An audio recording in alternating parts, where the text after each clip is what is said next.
Hello दोस्तों, welcome back to Sindhi रसोई। दोस्तों, आज आप सबके लिए लेके आई हूँ बहुत ही ज़्यादा टेस्टी और डिलीशियस सिंधी कोफ्ते की रेसिपी। ये खाने में इतने टेस्टी है कि आपने एक बार खा लिए तो इसका स्वाद नहीं भुला पाओगे। तो चलो फटाफट से रेसिपी शुरू करते हैं। यहाँ पे मैंने ले लिया है कुकर। इसमें मैंने डाला आधी कड़छी ऑयल। मैं आज 2 लोगों के लिए सब्जी बना रही हूँ, इसीलिए मैंने ऑयल कम डाला है।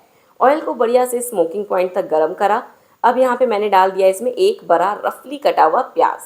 प्याज को कंटिन्यूअसली चलाते हुए मीडियम हाई फ्लेम पे पकाऊंगी जब तक कि ये बढ़िया से गोल्डन ब्राउन नहीं हो जाता। ये देखो, प्याज अब गोल्डन ब्राउन हो रहा है, लेकिन अभी ये कंप्लीट नहीं हुआ है। अभी हम इसको और पकाएंगे। ये देखो, अब आप देख सकते हो ये बिल्कुल परफेक्ट कलर है प्याज का। जब प्याज इस स्टेज पे आ जाए ना, इस तरीके से बिल्कुल सुनहरा हो जाए, उस टाइम पे हम गैस की फ्लेम को लो कर देंगे और इसमें डाल देंगे एक मीडियम साइज का रफली कटा हुआ टमाटर, 1 चम्मच क्रश की हुई अदरक, लहसुन और हरी मिर्च। इसी के साथ अब हम इसमें ऐड करेंगे कुछ सूखे मसाले। सबसे पहले मैं डाल रही हूँ यहाँ पे आधा छोटा चम्मच कश्मीरी लाल मिर्च का पाउडर, जो सब्जी को बहुत बढ़िया रंगत देगा। इसे अच्छे से मैंने मिक्स कर दिया है। अब हम इसमें डालेंगे पानी। तो पानी कितना जाएगा, यहाँ पे तकरीबन 4 कड़छी हम पानी ऐड करेंगे। ज़्यादा पानी नहीं ऐड करना है, 3 से 4 कड़छी एनफ है। अब इसमें मैंने डाला स्वाद के अनुसार नमक, 1 छोटा चम्मच धनिया पाउडर, आधा छोटा चम्मच तीखी लाल मिर्च का पाउडर। अब कुकर का ढक्कन बंद करूंगी, हाई फ्लेम पे इसे 4 विसल लगवाऊंगी और 5 मिनट के लिए इसे लो फ्लेम पे रखूंगी। जब तक कुकर में सीटियां आती हैं, हम हमारे कोफ्ते बना लेते हैं। तो यहाँ पे मैंने एक छोटी से पपीते को छील के ऐसे बड़े वाले ग्रेटर से ग्रेट कर लिया है। अब अच्छे से इसका पानी हमें निचोड़ लेना है। दोस्तों, हैं तो ये पपीते के कोफ्ते, बट इतने टेस्टी लगेंगे कि जो कच्चा पपीता नहीं भी खाता है ना, उसको भी उंगलियां चाट चाट के ये सब्जी खाएगा। इतनी ज़्यादा टेस्टी और डिलीशियस लगती है। देखो, इस तरीके से अच्छे से मैंने पपीते में से सारा पानी निचोड़ लिया है। अब यहाँ पे जो पपीता है ये बिल्कुल ड्राई हो चुका है। तो अब हम इसमें मसाले डालेंगे। सबसे पहले मैं इसमें डाल रही हूँ 3 बड़ा चम्मच भर के रिफाइंड ऑयल।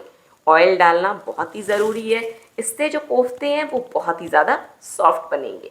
इसी के साथ यहाँ पे मैं इसमें डाल रही हूँ 1 बड़ा चम्मच बिल्कुल बारीक कटा हुआ प्याज, 1 बारीक कटी हरी मिर्च और 1 चम्मच ग्रेट की हुई अदरक। साथ ही मैंने डाल दिया 3 बड़े चम्मच बारीक कटा हुआ हरा धनिया। अब इसमें बाइंडिंग के लिए मैं यूज़ कर रही हूँ रोस्टेड बेसन। बेसन को ना मैंने पैन में ऐसे ही ड्राई रोस्ट करा। जैसे जैसे बेसन भुनने लगेगा ना, उसमें से खुशबू आना शुरू होगी। जैसे ही खुशबू आना शुरू हो, आप गैस की फ्लेम को ऑफ कर देना और बेसन को प्लेट में निकाल लेना। वही बेसन यहाँ पे मैंने 3 चम्मच डाला है। साथ ही मैंने डाल दिया स्वाद के अनुसार नमक, आधा चम्मच लाल मिर्च का पाउडर, आधा चम्मच गरम मसाले का पाउडर, 1/4 चम्मच हल्दी पाउडर और आधा चम्मच चाट मसाला। इन सभी चीज़ों को हम अच्छे से मिक्स कर लेंगे। इसके बाद हम चेक करेंगे, अगर ये बाइंड हो जा रहा है तो ठीक है, नहीं तो इसमें 1 चम्मच बेसन और जाएगा। पपीते के सीड्स वगैरह अगर आ जाए ना ग्रेट करते टाइम, कभी एक हाथ गिर जाते हैं, तो उसे आप रिमूव कर देना। जब इस टाइम में मिक्स करो ना, जैसे मैंने निकाला वैसे आप भी निकाल देना। देखो, अब मैं इसे बाइंड करके देखती हूँ। अपने हाथों को अच्छे से क्लीन कर लेना, इस तरीके से ऐसे बाइंड करना। अभी ये टूट रहा है तो इसमें 1 चम्मच बेसन और जाएगा। टोटल यहाँ पे मैंने 4 बड़े चम्मच बेसन डाला है और 3 बड़े चम्मच रिफाइंड ऑयल के डाले हैं। बाकी सारे मसाले मैंने आधा आधा चम्मच ही ऐड करा है। ये देखो, सभी चीज़ों को अच्छे से मिला लिया। अब पहले हम चेक करते हैं कि हमारा कोफ्ता बाइंड हो रहा है या नहीं। ये देखो, इस तरीके से कोफ्ता बिल्कुल अच्छे से परफेक्टली बाइंड हो रहा है, यानी कि इसमें अब बेसन बिल्कुल परफेक्ट है। तो मैंने अपने हाथों को वॉश कर लिया और इसमें ऑयल लगा लिया है। अब गुलाब जामुन के साइज़ का मैं यहाँ पे कोफ्ता बनाऊंगी।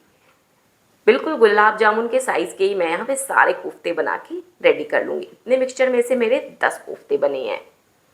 तेल को मैंने मीडियम गरम करा है। अभी जो हमें तेल चाहिए ना कोफ्ते फ्राई करने के लिए, ये धुएंदार गरम नहीं चाहिए। मीडियम गरम तेल में अभी हाई फ्लेम पे मैं कोफ्ते डाल रही हूँ। पहले 1-2 मिनट के लिए हमें इसे हाई फ्लेम पे छोड़ना है, ताकि जब हम कोफ्ते को मीडियम फ्लेम पे फ्राई करें ना, तो वो टूट के बिखरे नहीं। अब 2 मिनट हो गया है। अब मैंने गैस की फ्लेम को कर दिया है मीडियम हाई, और अब मीडियम हाई फ्लेम पे इसे कंटिन्यूअसली चलाते हुए गोल्डन कलर आने तक डीप फ्राई करूँगी। और कभी भी ना दोस्तों, आप एक साथ कोफ्ते डाल के मत छोड़ना। पहले एक कोफ्ता फ्राई करके देखना, अगर वो परफेक्टली फ्राई हो जाता है उसके बाद ही आप बाकी के कोफ्ते डालना और इस तरीके से फ्राई करना। मुझे आदत है, मैं हमेशा बनाती रहती हूँ और मेरे परफेक्ट बनते हैं। तो मैंने पहली बार में ही 5-6 कोफ्ते डाल दिए, बट आप ये गलती मत करना। देखो मेरा एक भी कोफ्ता टूट के नहीं बिखरा रहा है। और हाँ, अगर कभी आपका कोफ्ता फ्राई करते टाइम टूटने लगे, मतलब टूट के बिखरे, तो यानी कि आपके मिक्स में बेसन कम है। उस टाइम पे 1 चम्मच रोस्टेड बेसन इसमें और डालना, वापस से बाइंड करना, कोफ्ते परफेक्टली बाइंड हो जाएंगे। सारे कोफ्ते मैंने मीडियम हाई फ्लेम पे गोल्डन कलर आने तक डीप फ्राई किया है। कलर आप देख सकते हो कितना बढ़िया आया है। यहाँ पे कुकर में से प्रेशर अब निकल चुका है। प्याज टमाटर बढ़िया से सॉफ्ट हो गए हैं। तो यहाँ पे मैं दाल घोटने से इसे अच्छे से मिक्स कर लेती हूँ। काफ़ी ज़्यादा मिक्सचर ड्राई हो गया था, तो यहाँ पे थोड़ा सा मैंने तकरीबन आधी कड़छी पानी डाला ताकि अच्छे से पेस्ट में कन्वर्ट हो सके। ये देखो कितना बढ़िया यहाँ पे प्याज टमाटर की पेस्ट बनी है। आपके पास अगर दाल घोटना ना हो ना, आप हैंड ब्लेंडर से भी इसे ब्लेंड कर सकते हो, कोई इशू नहीं है। दोस्तों मेरे घर में कोई भी रस वाली सब्जी बनती है ना, तो उसमें आलू ज़रूर जाता है। तो मैंने यहाँ पे एक बड़े साइज़ का आलू लिया और इसे ऐसे बड़े बड़े पीसेज में काट लिया है। अब इसे भी अच्छे से भूनूंगी जब तक कि ये जो हमारा प्याज टमाटर का मसाला है ये बढ़िया से ऑयल को रिलीज़ नहीं कर देता। ये देखो अच्छे से इसको हम चलाते हुए भूनेंगे। मसाले ने बढ़िया से तेल छोड़ दिया है। ये जो आपको बुलबुले नज़र आ रहे हैं ना, ये ऑयल रिलीज़ हो रहा है। अब यहाँ पे मैंने इसमें 3-4 कड़छी पानी डाला है। इसे अच्छे से मिक्स करूँगी, कुकर का ढक्कन बंद करूँगी और हाई फ्लेम पे से 2 विसिल लगवाऊँगी ताकि आलू अच्छे से गल जाएँ। अगर आप आलू नहीं खाते हो तो ये सारे स्टेप्स करने की आपको ज़रूरत नहीं है। जैसे आपने प्याज टमाटर के मसाले को ब्लेंड किया, उसकी प्योरे बना ली, उस टाइम पे आप रस का पानी डालना, उसे 1-2 उबाला दिलवाना। फिर जो स्टेप अब मैं करने वाली हूँ, यहाँ से आप रेसिपी फॉलो करना। ये देखो बढ़िया से आलू हमारे गल गए हैं। तो अब मैंने वापस से गैस की फ्लेम को ऑन करा है और इसमें डाल दिए ये हमारे सारे फ्राई किए हुए कोफ्ते। अब लो फ्लेम पे, मतलब लो टू मीडियम फ्लेम पे हम 3-4 मिनट के लिए कोफ्ते को बॉईल करेंगे। और इसी टाइम पे यहाँ पे हमने इसमें डालना है गरम मसाले का पाउडर। तो मैंने डाला आधा छोटा चम्मच गरम मसाले का पाउडर, साथ ही डाल दूंगी ढेर सारा बारीक कटा हुआ हरा धनिया। अब 3-4 मिनट इसको मीडियम फ्लेम पे बॉईल करूँगी। उसके बाद मैं आपको दिखाती हूँ कि कोफ्ते कितने ज़्यादा सॉफ्ट हो गए हैं।